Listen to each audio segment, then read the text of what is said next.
নমস্কার, অর্পিতার দিনপঞ্জিতে সবাইকে স্বাগত। আজকে একটি খুব ভালো ঘটনা সবার সাথে শেয়ার করছি।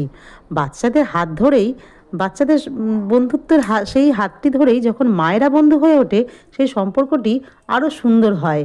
বাচ্চাদের মায়েদের ক্ষেত্রে এই সখ্যতাটি সত্যিই তাই, মনের মিল থেকেই সখ্যতা গড়ে ওঠে। তো আজকে সকালে আমার ছেলের বন্ধুর মা ফোন করে বলল, বৌদি কি করছো, তোমার জন্য কিছু পাঠাচ্ছি। তারপরে দেখি ও পাঠিয়ে দিল এক টিফিন বক্স ভর্তি ইডলি, চাল ও বিউলির ডাল দিয়ে তৈরি করেছিল, ও তার সাথে নারকেল ও বাদামের একটি খুব সুন্দর একটি চাটনি।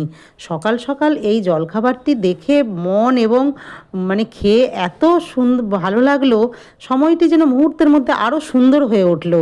সবাইকে দিলাম এবং সবাই খেয়ে খুব ভালো বলল। সত্যিই তাই, বাচ্চাদের হাত ধরেই আমাদের এই বন্ধুত্বটি বজায় থাক, ঈশ্বরের কাছে এই কামনাটাই করি। সত্যিই ভীষণ সুন্দর হয়েছিল, সবার কাছে শেয়ার করলাম। কেমন লাগলো বন্ধুটি আজকের জলখাবারটি? ধন্যবাদ সবাইকে।